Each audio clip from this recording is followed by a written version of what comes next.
ইয়াতে পিছল নামৰ ল'ৰা এজন শুই থাকে সদায়, আমাৰ লগতে মতীয়া কাম কৰিছিলে।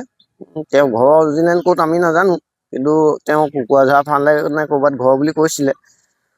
তো ৰাতি কি হ'ল এইটো নাজানো, আমি ৰাতিপুৱা আহি পিনে এইখিনি তেজখিনি দেখিছোঁ, সেইটো কাৰণে আমি চবকে মাতি আনিছোঁ। হেৰি পিছল অকল আমি পিছল বুলিয়ে জানো, আমাৰ লগতে কাম কৰিছিলে। কি কাম?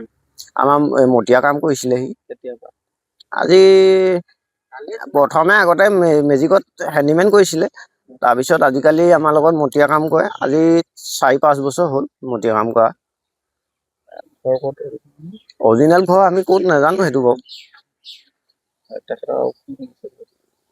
তেওঁ ঘৰত আৰু ইয়াত কোনো নাই, তেওঁ পৰিয়াল আছিলে, তেওঁ এজনী বিবাহো কৰিছিলে, তেওঁ ল'ৰা এটাই ছোৱালী এজনী, মাইকী মানুহজনী তেওঁৰ পৰা গুচি গ'লগে। এই আমাৰ এইডোখৰতে ওচৰতে আছিলে, আজিকালি নাই তেওঁ মাইকী মানুহগৰাকী, ক'ৰবাত শিৱসাগৰ বেলেগ মানুহলৈ গুচি গ'লগে, ইমানেই আৰু নাজানো তাৰ বিষয়ে।